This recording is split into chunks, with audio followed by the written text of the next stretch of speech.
All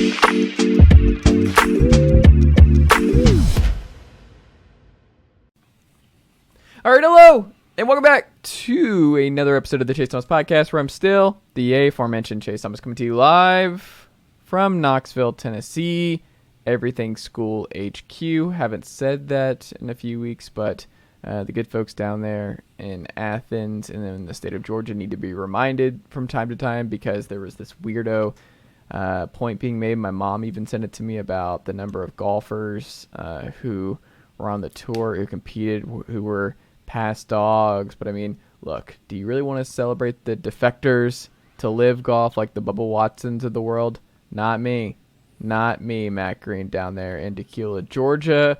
Matt Green, is this all you have? Like, what is this? I see who's liking the tweets. I think Graham liked it, but your brother is just an instigator. He's a stirrer of the pot with. You're not wrong about that. You're not wrong about that at all. But the Masters one, that was a big time stat. You gotta flex on that stat. I mean, it was, I think, 16 former SEC golfers in the Masters, and 8 of them were from Georgia. Like half of them. I don't think another school had 2 guys.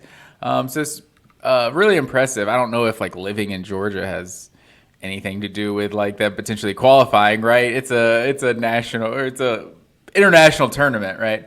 But yeah, it was still impressive. Tennessee fans have just gone so far with this everything school stuff. Georgia fans hey, don't forget about us, all right? We are good at other sports. We haven't been good at basketball in the last in baseball. You're the worst team 10, in the SEC this year. Years. In baseball, once again. They were in a College World Series in the finals. What was that, 2008? That's what I'm saying. Georgia's got a dynasty women's gymnastics, for 20 years. I'm just saying. And right now, I think they're the best track team in the country.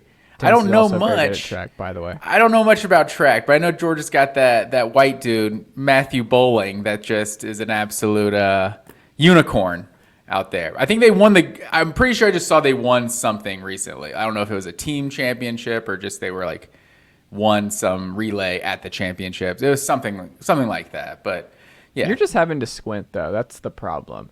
Is for Georgia fans to try and figure out the everything school, you're trying to squint. You're like, maybe you work at track. Remember, we got football, man. We don't need anything else. But we're while you guys are talking about everything else, it's not we're just terrible at everything. Georgia's a big time athletic program. I mean, it's 48 national championships or something like that. Hold on. It's twice as many as Tennessee. Can we stick to what's current? What is? We're not saying Tennessee was an everything school. We're not saying Georgia was an everything school. We're saying what is now. We are saying what is the current climate of the 2 universities. And the current climate is Georgia. We saw the numbers on recruiting. We saw the resources that are being poured into the Georgia football program, and it's recording that Kirby copter is not going to pay for itself. So when you right, worth every penny.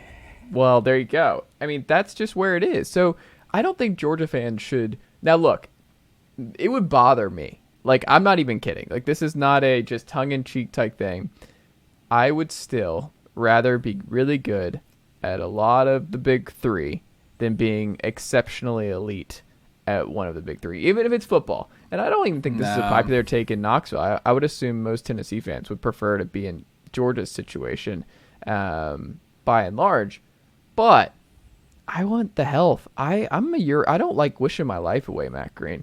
Georgia fans have to wish their life away. That's a tough look for Georgia fans when football season ends. When January leaves, you're like, do we get invested in Xavier Wheeler? They're throwing parades in January. That's what they're doing in January. Well, that's fine. What we're doing is we're getting ready for baseball season. We're enjoying another Tennessee great basketball season. The Lady Vols have a top 10 pick once again in the WNBA draft.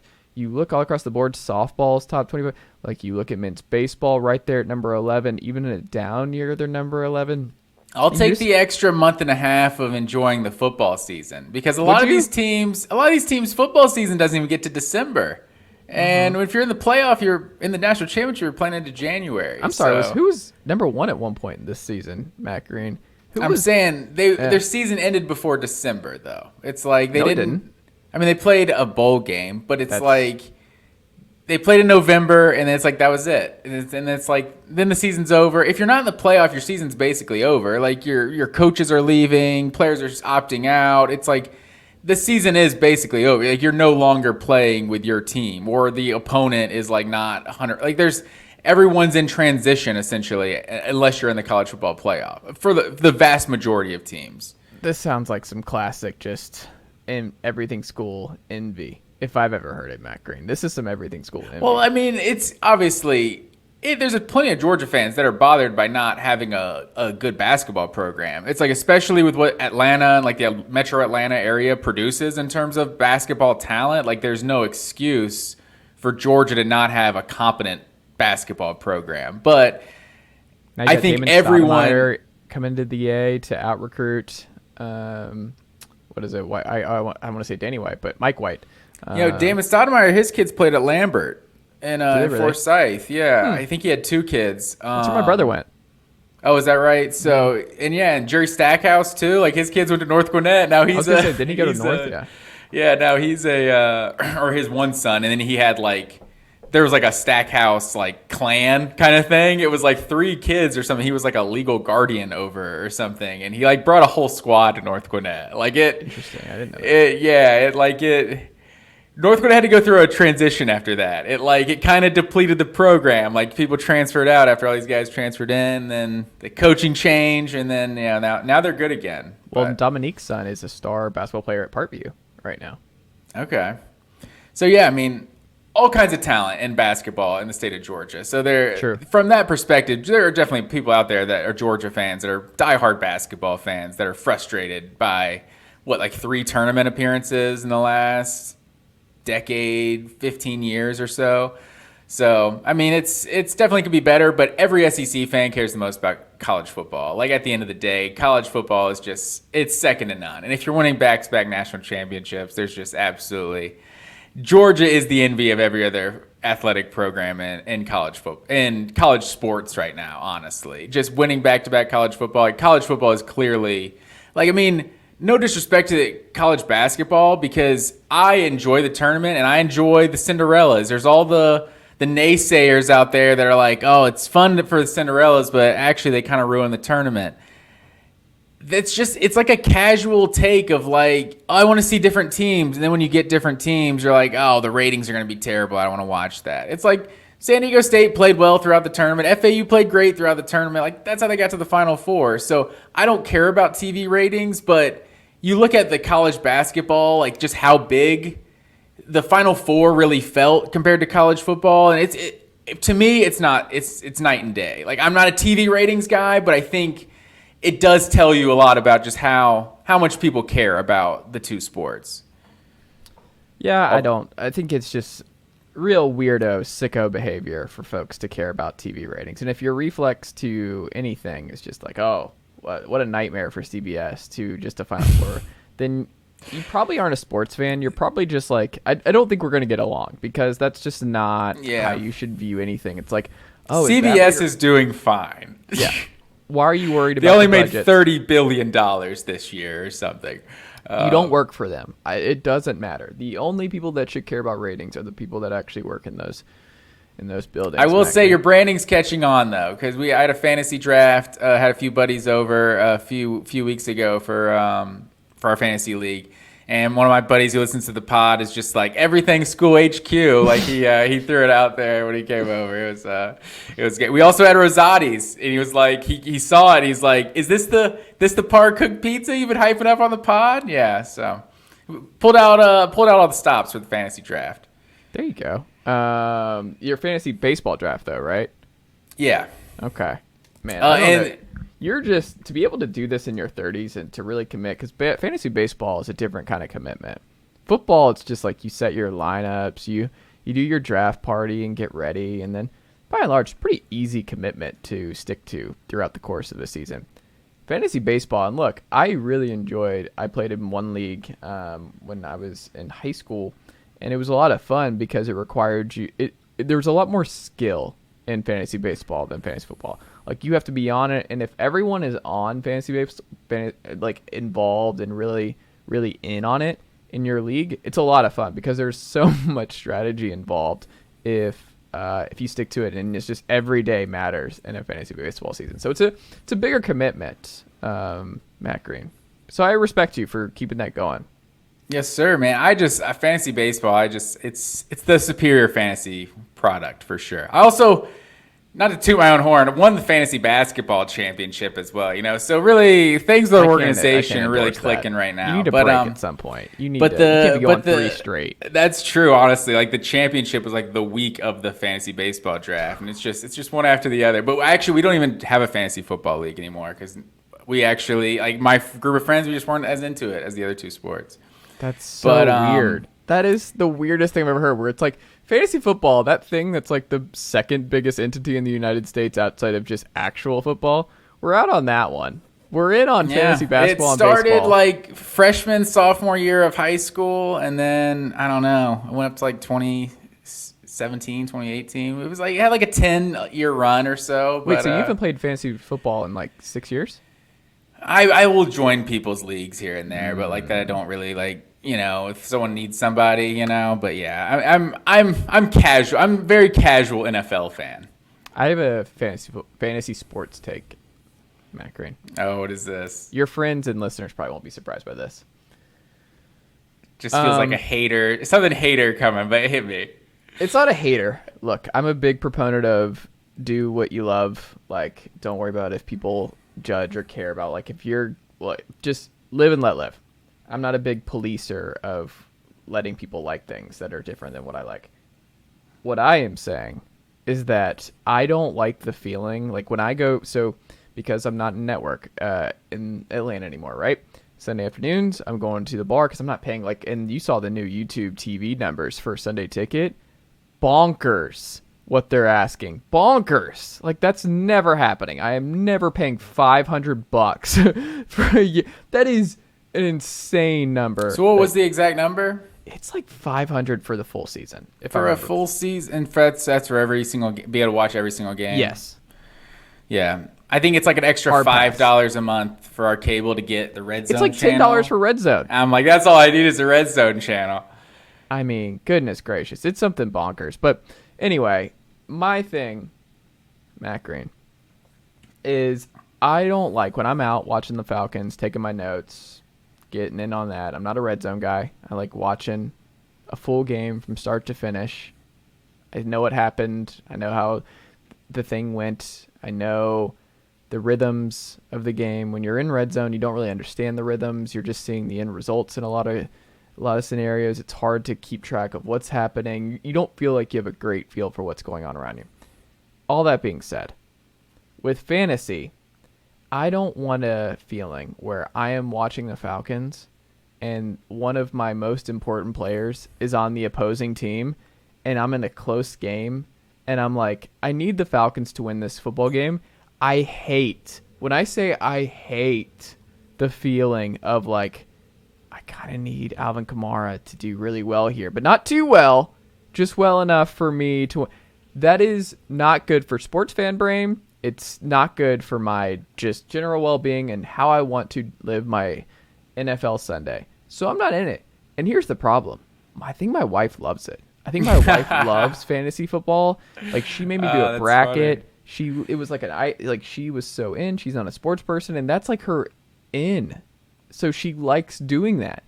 And I don't have the heart, because I love my wife, Matt Green, to tell her I can't stand fantasy football or fantasy sports because I don't want to have those feelings. I don't want to care what player X is doing, especially if it's against my team, and I have to have this weird vested interest in one player doing well but not too well, because then it really affects. Like, that's just not good for the brain. It's not healthy. See, it's fantasy 101 is that you always root for your team over your fantasy team. Like, that's you can say that, but it's only natural for you to have it in the back of your mind where you kind of do want that player to do well. It's only natural. No, it's a win-win. It's like, if that guy, if he gets a 50-yard touchdown, then that's solid fantasy points. But I would prefer he doesn't, and my team locks him down. So that's what I'm rooting to happen. But also I'm just. But then you're kind of smiling if he does it, and that's not good either.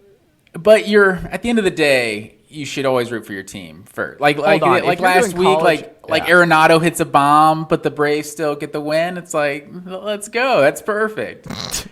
Braves got a nice little lead. Arenado, give him a nice little garbage time 2-run home run. Well, I guess that's a little different because there's 162 games, so it's like I don't really. You're not as emotionally invested in game after game. I mean, I'm sure there are some sickos who are living and dying by the Braves, one game at a time. But I will say, Wes Blankenship, friend of the pod over at Dawgs HQ, he did have a good tweet where it's like Braves fans have like football brain, where they live and die by every game. Where it's like the season's over because the Braves went through a brief skid where they lost 3 straight to the Pods over the weekend, and it's like, now like the wheels are coming off, and it's like we're 10 games into the year, but because you just have a lot of Braves fans and you're in the Southeast and SEC country, that it translates where you're like it's hard to turn off football brain, where it's like, no, if you do lose three in a row in football season, that means your program's in serious trouble. It's not how it works in baseball. We're not used to losing down here, but that's an excellent segue here because I have a confession here to make. Oh no. On tonight's podcast. So I'm not proud of what I did, but I felt this is a safe space. I need to come to you. I need to let this out. So Monday night thing? Okay. Monday night, a buddy of mine wasn't using his tickets for the Braves game. Me and Tori went to the down to the Braves Reds. You left. I know where this is going. I know man. what happened here. I'm a big proponent of not leaving games early. I'm right. I knew this was what was happening. And so we came down. We were like standing room. Also, sidebar: the ushers that care about sitting in like sections that aren't even good seats. Like, what are you doing? Like, we just like got like a pretzel or something. So we just wanted to sit down. Like, we were in like the 300 level. Like, way down the left field line somewhere. Like, not a person in this section. Wait, hold on. Your friend left you standing room tickets? No, I'm saying we were like just walking around. Like, it was not a packed move. It was not a packed audience, or packed crowd that night. But this particular section, we just got up and like we're getting something to eat, and then we're just like, let's just sit down in this basically empty section. We're sitting there for like 5 minutes, and then someone tells us to move. It was like the weirdest. It's like, what are we doing here? Not someone, yeah, okay, yeah, usher. But that was a sidebar. That would grind my gears too. But yeah, so like the 8th, 9th inning, we kind of walk down, get a little closer, like just in those kind of standing room there, like have a really good view of the game. And we're just sitting there, and I even said, so at the end of the 9th inning, so for those who don't know, Reds tied the game in the 9th inning, and then goes to the bottom of the 9th, and I'm thinking like, okay, honestly, we got to both go in the office tomorrow, whatever. It was like a quicker game too, so I don't even have the excuse for it being super late.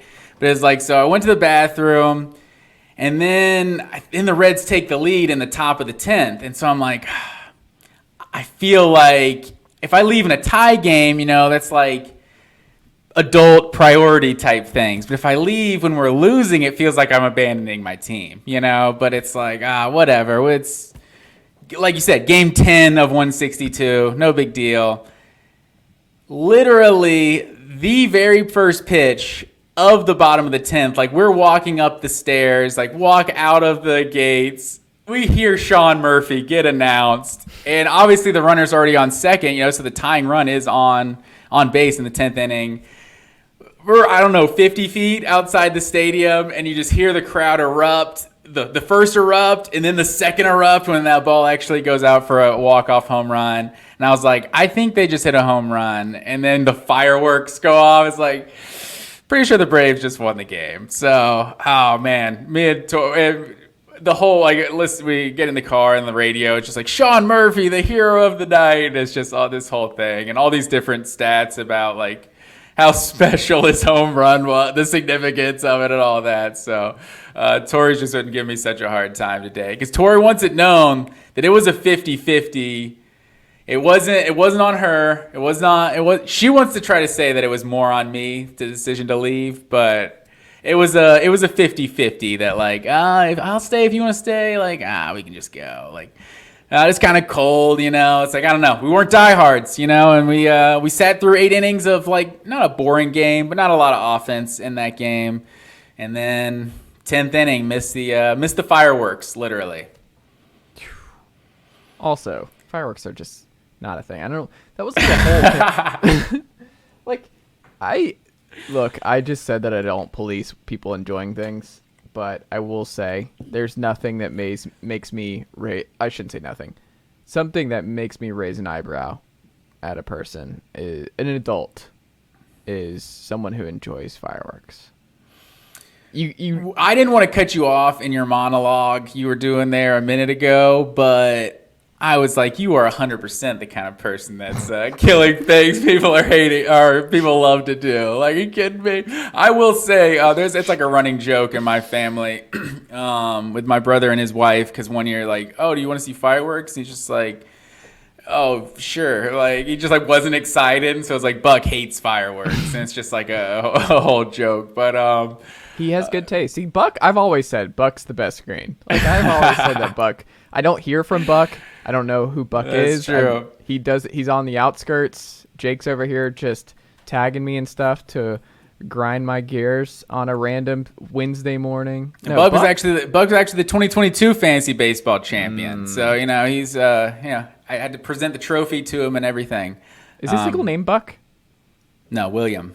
How do you go? Where does Buck come from?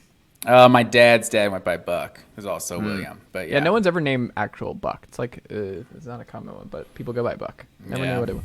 There you go. I think Buck Bellew is like Benjamin Franklin or something. No. I think it's Benjamin Franklin Bellew. I'm pretty certain. I did not know. Don't quote me on that, but I'm pretty certain that is. But we'll have to get the researchers on that one.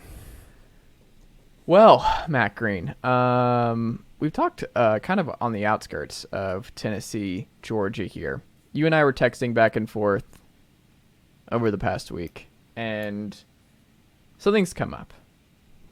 Georgia fans, look, you and I, we differ on this particular concept.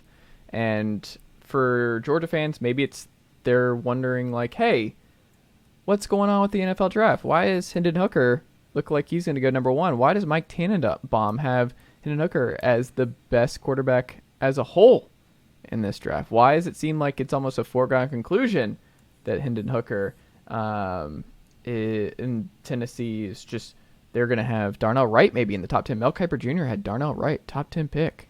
Bears at 9. Jalen Hyatt, where does he go? Maybe they're in their feelings a little bit. Stetson Bennett not getting that first round love. Stetson Bennett nowhere to be found at the top. No one expected Stetson to get first round love. Well, no one expected Hendon. But Hendon's acing. He doesn't have an ACL right now, Matt Green. He's not throwing for anybody. It's pretty unprecedented to have this kind of rise up draft boards when you're not able to do anything, because he tore his ACL. He's not throwing. He didn't do anything at the pro day. He didn't do anything at the combine. This is all just like behind the scenes interactions where Hendon must be just exceptional one-on-one with these teams. And like, I've already known Hendon's a leader. He is good, great dude, and super smart. Played in different schemes, and you saw that report where it's like he was able to explain the differences between like the Virginia Tech scheme and like that was more of a run, and then what he was doing at Tennessee, and just how just well versed he is all across the board. Where it's like, even if you hit him for the kind of offense that Tennessee runs, it's like he was in a completely different offense at Virginia Tech, and then in the NFL he'll adapt too, because it's like some guys can just adapt, and you're like, well, that's what they played. It doesn't mean that's always what he has to do. It doesn't mean it's not something he cannot learn and pick up too, because that was a very, very different scheme that Hendon Hooker thrived in Knoxville than what he was running in Hokieville. So all that being said, Matt Green, you and I were talking about it because Dylan Raiola, it was like that what was the thing where it's like he's the sneaky, it's like a sneaky behind the scenes thing that he is Georgia bound. Yeah, there's a rumor that he's a silent commitment, you know, if you will, which, I mean, say what you want about silent commits. It's like, if you're silently committed to a girl, are you really committed to her? So, you know, you're my secret girlfriend. Don't tell anybody, but you're actually, okay. It's like, so, but I guess there's rumors. He's only scheduled one official visit, and it's to Georgia in June. So there's a lot of people that think his recruitment will probably be over at some point in the summer. And there's also like the rumors of, I don't know his name. I think he's the third-ranked quarterback in the 2024 class from Mater Dei that supposedly USC's kind of been picking up. Like the steam on him, so maybe they're focused more on him than Raiola because the writing's on the wall with Raiola. It's like, those kind of rumors are kind of going around. So, or I think that was from that quarterback himself said that. So I don't know. So I think that's why Georgia fans are feeling more and more confident that Raiola, the number one quarterback and the number one player in the country, is looking like it's Georgia or Nebraska. And if that's what he's down to, his dad did go to Nebraska, but his godfather is Matthew Stafford, apparently, because his dad played with Stafford in Detroit. So, so that's what it kind of seems like it's down to. And if those are the options, I think Georgia fans, you have to like your chances going up against Nebraska. And then Georgia fans were like, "Oh, this is like the worst case scenario for Tennessee fans." Tennessee somehow keeps getting thrown into these conversations. And look, you and I were texting about this, and there's a fundamental difference between our thinking here. Where you're looking at it as like, well, Stetson was efficient. Because my point was, hey, Georgia had one of the best offenses the last 2 years without a 5-star quarterback. They had one to start 2 years ago, and he was pretty good. He was fine. Great offense. JT would have been fine. He probably would have won a national title if he doesn't leave or get hurt or whatever. Like, you were probably on that course either way. I wonder. We'll never know for certain. Stetson was a Heisman finalist this year. Stetson was electric. He saved Georgia's ass several times this past year. Very, very different kind of gunslinger. Obviously not that kind of pedigree. And what? Don't make that face. Well, it's several times. Ohio State and Missouri. They blew out most teams. Oh, of course. He saved them. The defense gave up, like 20 points against Missouri? Yeah. Like 5 field goals or something in that game? He made some critical plays. He stepped up in the Tennessee game. I would game. say Missouri was not one of his better games, though. Second, third, fourth quarter, like when they needed to score for sure. But I'm just saying, Georgia did blow out a lot of teams. And Stetson's obviously a part of the blowout, so it's not like it's despite him or anything. No. Great game to open against Oregon in the Dome. Was just damn near perfect. And I would say in Georgia's biggest games, he was definitely at his best. Like Oregon, Tennessee, LSU, Ohio State, TCU, like the biggest games. I mean, Georgia probably averaged like 50 points a game in those 5 or 6 games. I think Tennessee's the only one they probably didn't put up at least like 48. That was that defense. Oh, no, Ohio State, they scored 42 versus Ohio State, 65 versus TCU. So, yeah, they probably did score average 50 points a game in their games versus ranked opponents this past year. That being said, it was thrown in where it's like, uh-oh, Tennessee fans. I don't remember who tweeted originally of like, oh, this is a Tennessee fan's worst nightmare. If Dylan Raiola commits to the Dawgs and they get a 5-star. And this is what I said to you, and we disagree here, I think. This is not a concern to Tennessee. And here in Rocky Top, there is not a concern about Georgia getting a 5-star quarterback. Georgia's had 5 stars. They have 4 and 5 stars in that quarterback room right now.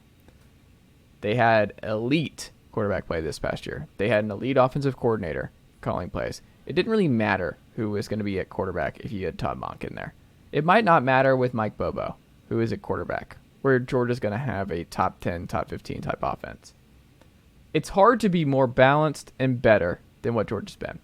Part of the appeal of the way Georgia plays, if you're any kind of big-time recruit, it's like there is balance. So if you want to be a big-time running back and come to Georgia, makes sense. If you want to be a big-time receiver, makes sense. Tight end, quarterback, it's well-rounded. Like if you're a really good tight end, you're going to get the ball. If you're a really good receiver, they're going to find it, whether it's George Pickens or whoever. If you're a really good running back, they're going to feed you the ball. They are versatile in their attack. They are versatile all across the board. Georgia is going to be a juggernaut with or without the 5-star quarterback. That doesn't move the needle. Tennessee had a Heisman finalist this year if he doesn't get hurt, and Hendon Hooker. He was maybe the most efficient quarterback in all of college football all year long. Tennessee got to number 1 overall. Tennessee beat Alabama with Bryce Young at home. Bryce Young was the best quarterback in college football this past year. Didn't really face Tennessee. Where Tennessee gets faced, and part of the reason Tennessee beat Alabama was not because of Bryce Young. Bryce Young was unbelievable in that game. It was because Darnell Wright shut down Will Anderson. Will Anderson and the folks like that on the edge is what separates the Bamas and the Georgias from the rest of the SEC. The Jimmies and Joes, that sort of conversation. So I point you to the 2025, 2025 top 3 recruits for the University of Georgia. Do you know off the top of your head who those 3 names are? 2025? Is that the class that we just got, that big time dude? That big, 6'7", 235 tight end? Yes. Ellis Williams. Elias, maybe it's Ellis. Jaden Perlow, linebacker, 5-star. Justice Terry from Manchester, Georgia, 5-star, 6'5", 270. You go up and down this list, Matt Graham. It's at the top. That is what scares Georgia or Tennessee fans. Is the next Jalen Carter, the next guys on the edge in the interior that Tennessee does not have the bodies up front to handle. That is what keeps Tennessee fans and Josh Heupel nervous. It's not who's under center. We don't care. Like that, we'll go one-on-one. Hendon Hooker beat Bryce Young one-on-one this past year. He outdueled Bryce Young and beat them. That is not what Tennessee fans are nervous about when it comes to the University of Georgia getting 5-star recruits. Nico was the number 1 overall player this past class. They just got Jake Merklinger. They are going to continue to have, they just finished the season with the number 1 scoring offense in all of college football. If you want to get in a scoring match, great. You're going to lose most times against this Heupel offense and with the infusion of talent that they're bringing in. What you can't do, and what Tennessee, where they were defeated by the Dawgs in Athens, was when they were sending doubles and it didn't matter on Jalen Carter. Jalen Carter just broke through and made Hendon Hooker's life a living hell in that first quarter. That's the difference. The difference with Georgia is that. It's you look at the top of those classes, it's not the quarterback, it's not the receiver, it's not even the running backs. It is the defensive line and those linebackers and what Kirby continues to stockpile with the 5-star, just super, just the unreal athletes that he is stockpiling. They don't even play as freshmen, and then they're just ready to go sophomores and juniors. And then guess what? It's really, really hard to deal with those guys. See, but I think that's the overall point, though, is that's not changing. Georgia's not going to stop recruiting elite linebackers and elite defensive linemen and offensive linemen. But the only thing that has derailed Georgia under Kirby Smart is the quarterback position. When Jake Fromm he was just kind of me. I don't think it was on Jake Fromm, really. I think it was more of the offensive coordinator and the lack of receivers. But in 2019, the offense was bad. That was the number 1 scoring defense in college football that year. Azeez Ojulari had double-digit sacks. You had first-round picks. Tyson Campbell was the second pick of the first round or the second round or something. So essentially 2 first-round picks at both corner positions. Jordan Davis and other guys on the defensive line. The defense is always going to be loaded. So the only thing that's going to stop Georgia from basically dominating everyone they play is subpar quarterback play. So if Georgia's because it's as good as Stetson Bennett is, it's there's a revisionist history on Stetson Bennett. Now they won 2 national championships. It's Georgia was getting elite quarterback play for 2 years. People acted like he sucked all of 2021 until he won the national championship. And then there's 2 different stories, right? 2021, you can make the case that he was up and down, but you had the best defense maybe in college football history. So it didn't matter what Stetson did. But he still had a very good season. He was good, but it didn't matter. You and I might be able to play. But I'm saying that's what you're. In 2021. But that's what you're saying. That goes to my point right now. Is you're kind of questioning. I'm saying your defense is so stocked that you could have that same kind of defense again because you keep stockpiling it, so it doesn't matter who's under. But they almost lost the national championship game. They were down in the fourth quarter, so Stetson wasn't playing great. He did play well in the fourth quarter, and say what you want to how things happen, but we're not going to rehash it. But the overall point is that Georgia didn't just have flawless quarterback play. No one once ever thought Stetson was the best quarterback in college football. Even the vast majority of people thought it was highway robbery that he was even a Heisman finalist. There was a lot of people that just hated on the fact that he finished 4th in the Heisman. Anyone knows whoever finishes 4th in the Heisman, right? Who cares? He had a great season. He got the invite. But there's still this level of no one thinks he's that good. He's going to be a fourth, fifth round pick. If Georgia truly gets the best quarterback in college football, if they get a CJ Stroud, a Bryce Young, a Justin Fields, you know how much we wanted one of those. If they actually get one of those elite players, like, what is the weakness? Like, Tennessee's hope to beat Georgia right now is a Deshaun Watson versus Alabama type of thing. Like, Clemson was not as good as Alabama in an overall roster standpoint, but Deshaun Watson was so good that he elevated the roster to be a championship team. And Tennessee might have that with Nico. And I think that's Tennessee's only hope, is that quarterback that elevates the rest of the roster and makes up for that, that just kind of difference in overall team talent. And if Georgia has just as good of a quarterback as whoever they're playing against, then it's basically hopeless. Like, if Dylan Raiola is truly this number one player, 5-star, like, we've seen the guys that have been the number one overall player at the quarterback position come out in recent years with a Trevor Lawrence, with a Justin Fields, and there's just been a lot of we know those generational talents can change programs. So it's like, if you look at a team like Georgia that hasn't even, with all due respect to Stetson, hasn't had the elite talent at quarterback the whole time Kirby Smart has been there. Like, obviously, like, Eason was a 5-star and Fields was a 5-star, but those guys, Eason's a good example because he's probably the closest Raiola comp for Georgia in a long time. But I mean, was Eason ever really that good? It's like he went to Washington. I mean, he was like fine as a freshman. Like, after his freshman year, I thought he was going to be good. For sure, he was a 5-star, but he was huge. He had the mega arm. Like, I think Raiola's supposed to be more athletic because Eason was like basically a statue back there. Yeah. But he goes. It's like he's still labeled, and I feel like the Eason thing still gets thrown in Kirby Smart's face. Like, 5-star quarterbacks just go to die at Georgia, and it's like, well, he got hurt and he got beat out by a guy who's like, if there's 35 stars, it was Jake Fromm, like the 35th ranked player. He's like basically a 5-star. And it's like he had a good 3-year career at Georgia. So Justin Fields didn't start year one in transfers. So it's like, it's not like he had a bad career at Georgia. He just didn't want to wait however long it would take him to play. So I definitely understand that point. But it's like I feel like the naysayers of Georgia kind of talk out of both sides of their mouth, because it's like, oh, well, it doesn't matter who's the quarterback for Bobo, or it doesn't matter who's the quarterback for Monken, but it's like, it doesn't matter because Georgia has that prerequisite, like, elite talent on the roster. Like, the quarterback, including the quarterback position, where they're going to have the number one defense and then the number one quarterback and then the number one offense, and that's just it. I just don't. Sports doesn't work like that.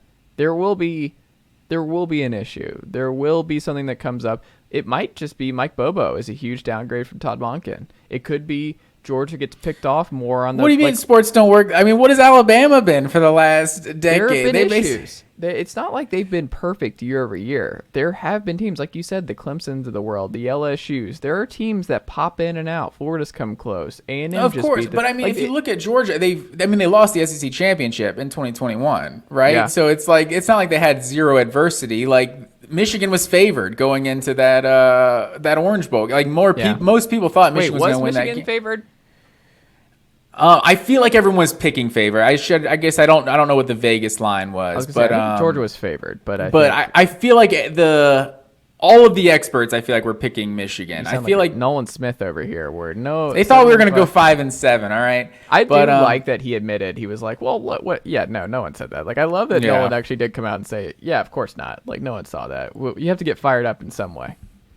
For sure. But that's my main thing that I think you're missing, is it's like Georgia's always going to have that talent everywhere. The Jamie Newman debacle and DeJuan Mathis and even Stetson Bennett in 2020 was just, and then the JT Daniels, like, we had like four or five options at quarterback that season, and it was that's like what you have right now. And it was awful, and it was a 9-2 season, but so it's like the only thing that can derail Georgia. I mean, they played with Alabama into like the third and fourth quarter too, a team that won the national championship with bad quarterback play. So, but also Kirby might not play Raiola. He might like some other dude more. Like, that's very much in the cards. Like, Kirby has still never stuck to a 5-star quarterback yet. Like, that's never happened under his watch. It's never happened. But I mean, it's It hasn't happened. He's been here for a while. Like, we're still waiting on the first one. If a guy is beating out the 5-star, then I think he's doing a pretty good job. Now you're getting to my point, which is like, Tennessee fans are like, whatever. Like, we'll see. But, like, there's a transition. Like, Tennessee knows year over year, like, the quarterback position is going to be elite with Josh Heupel in town. Like, it's going to be elite year over year. Georgia fans are like, I don't know. Like, Georgia fans are even annoyed by this. Like, this is one of those where they're like... Annoyed by what? The quarterback situation. Like, Georgia fans were not happy with Stetson most of 2021. They got over it, and they liked it last year. I feel like you're making my point for me. If they get this guy who's a 5-star, like, first-round pick, like, I've seen this movie how's anyone going to beat him? Went into Athens and beat that 5-star quarterback, Matt Green, on a Hail Mary. They did it. You're comparing 2016 to what Georgia is right now? What I'm saying. That was a Mark Richt roster. I mean, the point being, though, is Kirby still has, like, we don't know what he's going to do at the quarterback room. He might pick wrong this spring. He might go Brock Vandegrift, and he's terrible. But why would there be any thought that Kirby would pick the wrong quarterback? I mean, Kirby did start DeJuan Mathis for a game. I mean, he started him over a former walk-on, and Stetson was pretty terrible in 2022, or in 2020 also. Like, he wasn't, like, he was better than DeJuan Mathis, but look, who was he supposed to start in that quarterback room? Like, JT Daniels wasn't healthy, like... But that was a bad quarterback room. Like at Tennessee. Nico just steps right in. That's fine. And then you have Jake Merklinger coming in right after that. Like, it's just what I am saying. I mean, look what Georgia's got set up right now. It's like Vandegrift's a 5-star. Yeah. Stockton's a 4 top 100 recruit. Like, potentially Raiola's a 5-star. Like, and I'm not even including Beck, who's probably going to be the starter this year. It's like... Well, I don't know. Brock Vandegrift making some noise this spring. I don't know. For sure. I think Beck still is from what I hear, it sounds like Beck is still kind of got the edge there, and just the experience. All they're doing is posturing, so these guys don't leave and the portal window opens back up this spring. I mean, I think because of what you just said, excuse me, because of what you just said, you'd be crazy to leave if you were Brock Vandegrift. Like, with all the changes that have happened in the quarterback room at Georgia, like, DeJuan Mathis started a season. Jacob Eason started a season. JT Daniels started a season. And none of those guys ended up finishing that season. So you might as well see what happens coming into fall. Like, I would guarantee all 3 are not on the roster this time next year. But I think there's a very real chance that all 3 are on the roster in the 2023 season. Well, in happier news, we know the path to keeping Georgia and the Georgia fan base unhappy this fall, Matt Green. Heather Dinich outlined the ways and the teams that actually have a realistic chance at beating the Dawgs in 2023, Matt Green. And I want to briefly touch on this because I hadn't considered this, and this is something that I do think is interesting, and I wonder what your perspective is on this. So she wrote in regards to Vols versus the Dawgs, right? Quote, how it impacts the CFP if Tennessee wins. A Tennessee win could eliminate Georgia from the top 4 and catapult the Vols in or cement their spot. If Tennessee wins the East, one-loss Georgia will have some strength of schedule issues on selection day. Their non-conference schedule includes UT Martin, Ball State, UAB, and Georgia Tech. We understand that there was one game, a big game, that was removed because of the SEC changes. That's a problem. Without a win against the Vols and no SEC title, Georgia will have a difficult time claiming a statement win. I do wonder, Matt Green, the precedent is a little bit different because they are the back-to-back national champs, that even if Tennessee beats them at home, and God knows what this podcast will look like if I come back on Sunday after leaving Neyland here in Knoxville with a victory over the Dawgs, following the cigar victory over the Tide a year ago. But still a ways away. We'll see what happens. That being said, Georgia does have a strength of schedule issue. Like, that is part of it's not their fault. Like we mentioned the Oklahoma thing. Part of it, I'm sure a lot of folks don't really want to play Georgia. If I had to guess, when Georgia wants to book some of the bigger schools, they're like, hard pass would be my guess for a lot of teams. It would not surprise me. Well, and that's why it's unfortunate they did get rid of the Oklahoma game. Yeah. It's a solid 7-8 years in a row of out of conference that Georgia's got, but that Oklahoma one really put a hole in it. And now the question is, like, if they were to lose and Tennessee does go to the SEC title, whatever, and Georgia's left out with one loss, would they really would the committee hold it against them enough to actually keep the two-time defending national champions out? Because I don't think that's true. I think they would still get benefit out. Obviously, there's so many other variables in terms of what other records look like and that sort of thing. But I don't think Tennessee or Georgia missing the SEC title with their strength of schedule would be enough to keep them out as a one-loss team, generally speaking. Do you agree with that? Well, for one, just hypothetically, you can't answer it because had that happened this year, if Georgia has the schedule they have and just how the thing plays out, like Georgia's probably going to be in the top 4. Like who is Ohio State's best win? This like Penn State. They basically, that was like the only good team they played at all that they beat, other than obviously Michigan, but they lost that game. So I think you're right that just the I don't know, subconscious feeling about Georgia of winning back-to-back national championships. It's obviously a very different team, like Stetson's gone and stuff, but a lot of the defense is going to be the same. I think it would be tough. A lot of it would depend on Tennessee because, I mean, if Tennessee is 12-0, 13-0 going after winning the SEC championship, or 12-1 after winning the SEC championship or something, if they're in that like top 3, top 4, then it's very easy to justify, well, Georgia just lost to one of the top 2 or 3 teams, and yeah, they're still one of the best 4 teams. So I think it's definitely possible. I think the conference, the strength of the schedule is definitely an issue. It definitely leaves little room for error. But that's also what we said in 2021 and in 2022 about Georgia's schedule.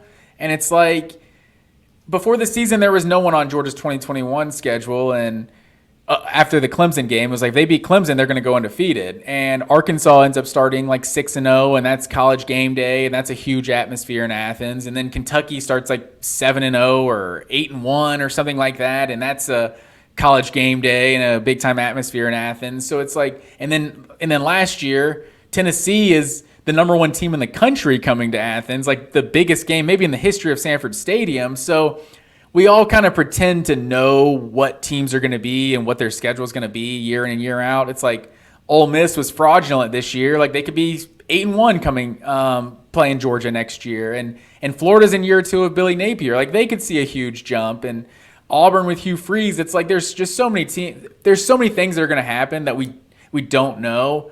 That some of these teams are going to end up ranked on Georgia's schedule, and then obviously the game in Knoxville is going to be a huge game, but.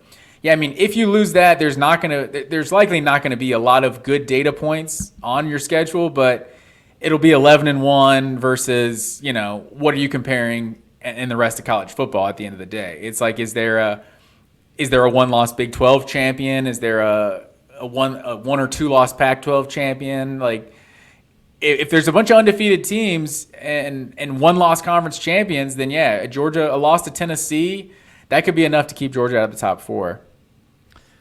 It's also under the assumption that Tennessee is like just would make the SEC title game, because I think that's still very generous based on what the schedule looks like and what I believe Joe Milton's going to be in 2023. I'm not like, they could beat Georgia and still very much not. There's a chance, they go 10-2, but have a win over Georgia or something. Maybe even like 9-3, 8-4, like a Texas A&M type deal where it's like they get over that hump and then they drop 2 or 3 dumb ones this year. So I don't know. I don't know. I think, like I said, I circled 2024 as the big year for Tennessee with the year 2 Nico, and you hope that he's able to sit the whole year, and then he is your Bryce Young, Justin Herbert type right away in 2024, and you're competing for a literal national championship.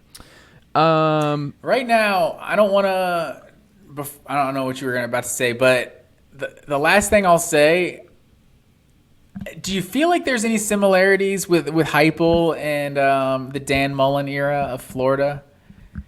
Like it feels like it has a lot of parallels to me, even from like the fans talking shit, like in terms of Tennessee fans and how Florida fans were. Like you just look at like the way the 2 programs were recruiting before those guys got there, signing like 12th, 13th ranked classes. Then they had their Tennessee was just in the top 10.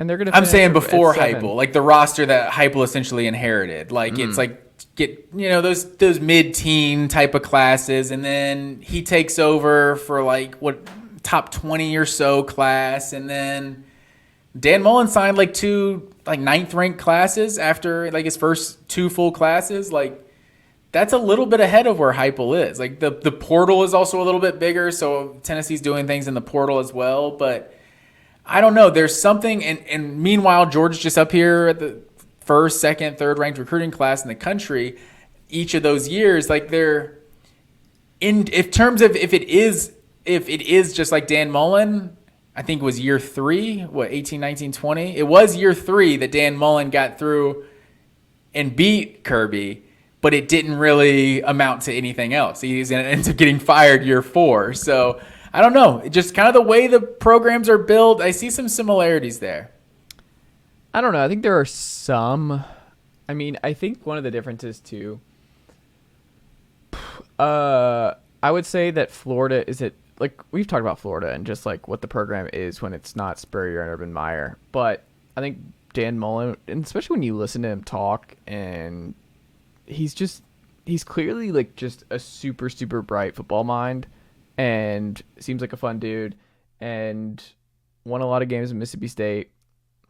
He was obviously an architect offensively for what Urban Meyer was at Florida, won a national title with Urban Meyer. So that was a little bit different.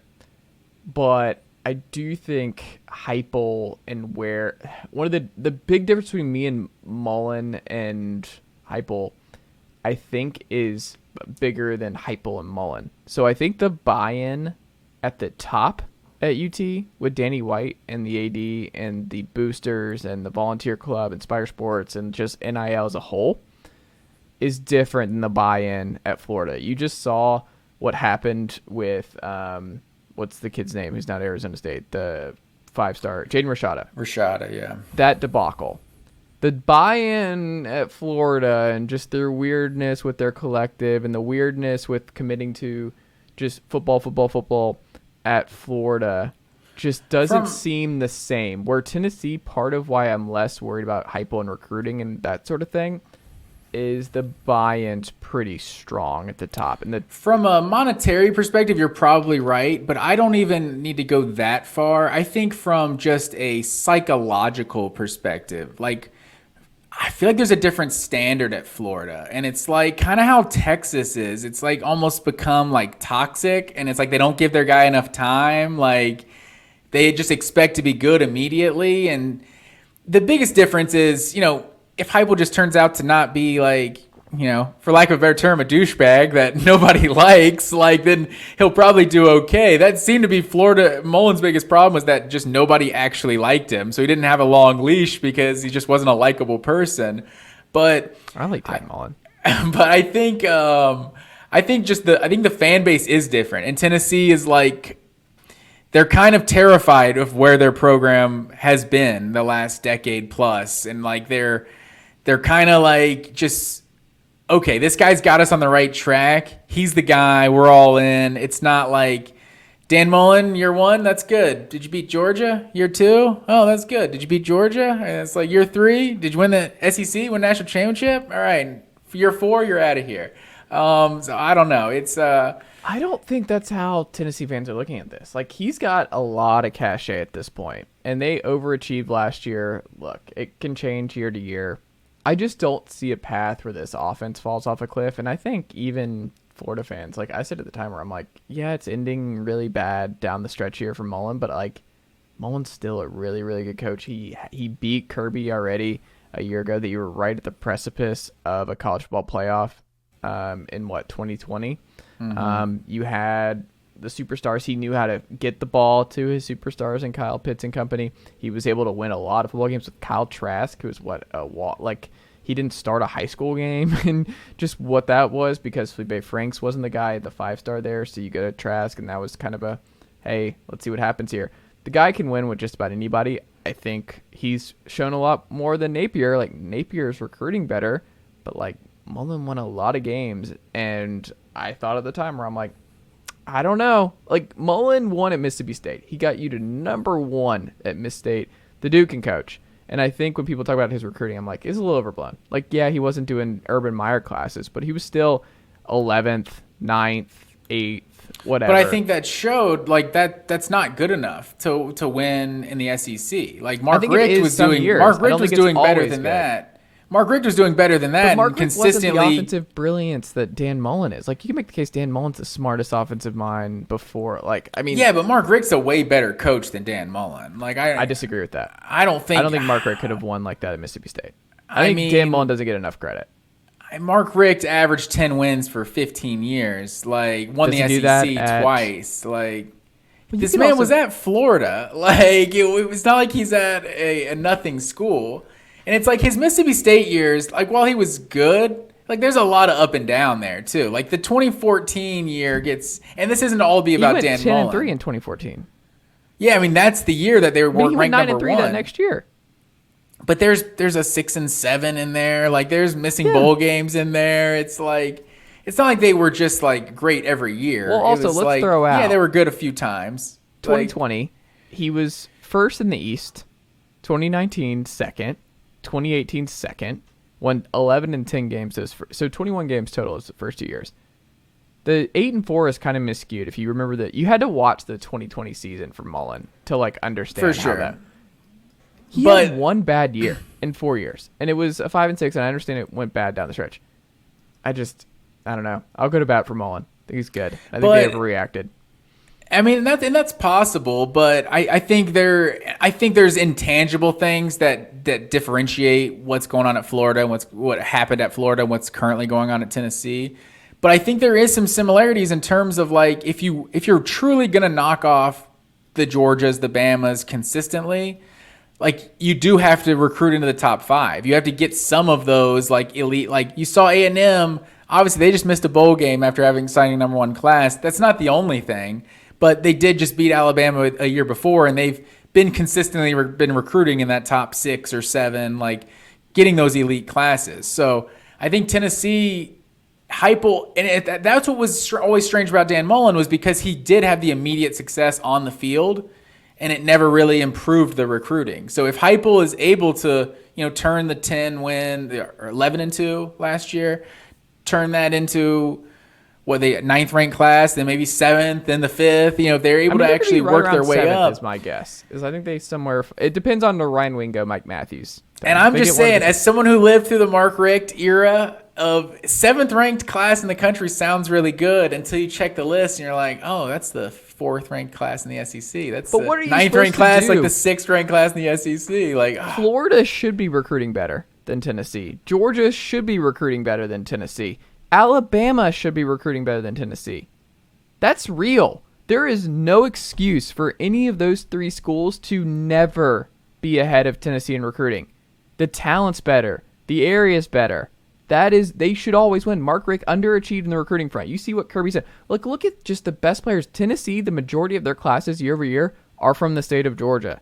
There is so much talent. You can make the case right now. I don't even think it's close that Georgia has the most amount of high school talent anywhere in the country. Like the best of the best are in the state of Georgia. Like you look at 7A football, like it's just powerhouse after powerhouse, 5-star after 5-star. Mike Matthews, and just not just because he's a Parkview guy. You just go up and down the list. Landon Thomas, y'all's new 5-star tight end. Oscar Delp, the year prior, he went to West Forsyth. Like Georgia's got 3 5-stars from that 2025 class committed, and there's 2 5-stars in the state of Georgia ranked higher than those 3 guys. Exactly. So, there's no excuse. So I'm not discounting Kirby, but I'm like, no, Georgia has no excuse to not always be in the top 3 and be in top 2 SEC recruiting team. Bama, obviously, should always be there. So, Tennessee, if you're a logical Tennessee fan, you want to beat Florida sometimes in recruiting.